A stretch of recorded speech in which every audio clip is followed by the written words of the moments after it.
পরিবারের বিরুদ্ধে গিয়ে কখনো কাউকে বিয়ে করবেন না। এই পৃথিবীতে যত প্রেম ভালোবাসা দেখেন, এগুলো কোনো কিছুই না। সবকিছু লোভ লালসা ছাড়া আর কিচ্ছু না।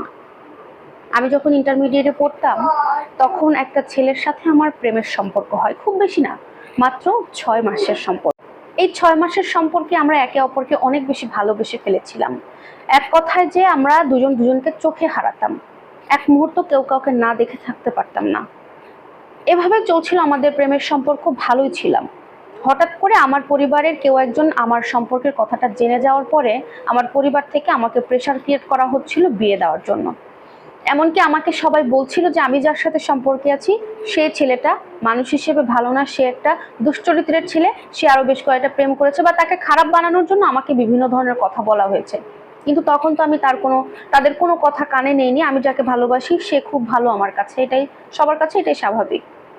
তো একটা পর্যায়ে আমাকে ফোর্স করে বিয়ে দেওয়া হচ্ছিল। সেই মুহূর্তে আমি আমার বয়ফ্রেন্ডকে জানাই যে আমার পরিবার থেকে আমাকে জোর করে বিয়ে দিচ্ছে, আমাদের কিছু একটা করা দরকার। তখন আমার বয়ফ্রেন্ড বলছে, দেখো আমি তো এখনো চাকরি বাকরি কিছু করি না, কিভাবে কি করবো, আর বাড়িতেও তো এখন তোমাকে নিয়ে আসা সম্ভব না, তাহলে চলো আমরা পালাই যাই, পালাই গিয়ে বিয়ে করি, তারপরে কিছু একটা ব্যবস্থা করা যাবে। তো আমি রাজি হয়ে যাই। তখন আমার বয়ফ্রেন্ড আমাকে বলতেছে, তাহলে তুমি কিছু টাকা পয়সা একটু ম্যানেজ করে নিয়ে আসতে পারলে খুব ভালো হতো, অন্তত 1-2 মাস যাতে চলতে পারি, এর মধ্যে আমি একটা চাকরি ম্যানেজ করে ফেলবো। তো ওর কথা অনুযায়ী আমি আমার বাবার জমানো কিছু ক্যাশ টাকা আলমারিতে রাখা ছিল, 2 লক্ষ টাকা ওখান থেকে আমি নিয়েছি, আর সাথে করে আমার মায়ের 2 ভরি গহনাও নিয়েছিলাম। সেই সবকিছু নিয়ে আমরা রাতের অন্ধকারে আমার বয়ফ্রেন্ডের হাত ধরে না পালিয়ে চলে যাই সেই ঢাকাতে। ওখানে যাওয়ার পরে একটা রাত কিভাবে কাটাবো, তখনও তো হাজব্যান্ড হয় নাই, তখনও আমার বয়ফ্রেন্ডই ছিল। বয়ফ্রেন্ড একটা বাসা ভাড়া করে, ছোট্ট একটা বাসা, সেই বাসাতে আমরা রাতটুকু কাটাই। আমি ওকে তখনও বলি, দেখো এভাবে তো আমাদের থাকা ঠিক না, আমাদের বিয়ে করতে হবে। তখন সে সকালবেলা হতেই 10টা-11টার দিকে আমরা কাজী অফিসে গিয়ে আমরা বিয়েটা করে ফেলি। তারপর থেকে আমরা হাজব্যান্ড ওয়াইফ। আর আমি খুব খুশি ছিলাম যে আমি আমার ভালোবাসার মানুষটাকে নিজের করে পেয়েছি। তবে মাঝে মাঝে একটু খারাপ লাগছিল বাবা মায়ের জন্য, তারপরে আবার ভুলে যাচ্ছিলাম। তো ওই দিনটা কোনোভাবে আমার হাজব্যান্ড তখন আমার সাথে কাটায়।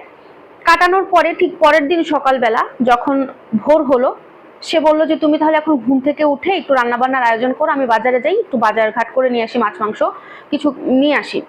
তো সেটা বলে সে বাসা থেকে বের হয়ে গেল। সেই যে গেল, বিশ্বাস করেন আর সে বাসায় ফিরে নাই। দুপুর পার হয়, সকাল তো চলে গেল, দুপুর পার হলো, রাত হয়ে গেল, সে আসলো না। সারা দিন রাত আমি কিছু না খেয়ে ওই বাসার মধ্যে একা একা। আমার আর বোঝা বাকি নাই যে সে আমাকে ঠকিয়ে আমার কাছ থেকে সবকিছু নিয়ে পালিয়ে চলে গেছে, কারণ আমি আমার বাসায় থাকা ব্যাগের মধ্যে কোনো টাকা, কোনো গহনা আর কিচ্ছু পাইনি। আমি তখন সব বুঝে ফেলছি। তখন আমি আমার ঢাকায় থাকা এক চাচাতো ভাইকে আমি ফোন করে সবকিছু খুলে বলি। ওই মুহূর্তে সে এসে আমাকে ওখান থেকে বের করে আমার বাবার কাছে আমাকে পৌঁছে দেয়। আমার মা বাবার যে আমি মান সম্মান খুয়াইয়ে তাদেরকে রেখে আমি চলে আসছিলাম, তারপরেও তারা আমাকে গ্রহণ করছে। তারা শুধু এতটুকুই বলছে, তুই যে তোর ভুল বুঝতে পেরে চলে আসছিস, তোর জীবনটা শেষ হয়ে যায় নাই, যা হয়েছে এটা ভালোর জন্য হয়েছে, তুই আয়, কোনো সমস্যা নেই। পরে আমার মা বাবা সবাই আমাকে সাদরে গ্রহণ করে, এবং আমি বাবাকে বলি যে বাবা, আমরা তো ওখানে গিয়ে বিয়ে করে ফেলছিলাম, এত বড় ভুল আমি করে ফেলছি। তখন বাবা বলে, এটা কোনো সমস্যা না, তোকে আমি ডিভোর্সের ব্যবস্থা করাই দিব। তো বাবা আমাদেরকে ডিভোর্সের ব্যবস্থাটা করায় দেয়, ডিভোর্সের কাগজ ওকে পাঠিয়ে দেওয়া হয়। এরপর থেকে ওর সাথে আমার আর কোনো যোগাযোগ নেই, আর ওর নামে জিডিও করা হয়েছে।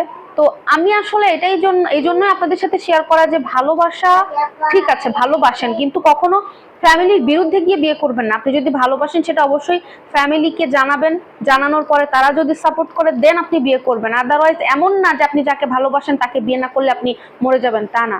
তবে ফ্যামিলির বিরুদ্ধে গিয়ে কখনো বিয়ে করবেন না, এটাই সবার উদ্দেশ্যে জানানো রইল আমার। আর আমার মতো ভুল দয়া করে কখনো কেউ করবেন না।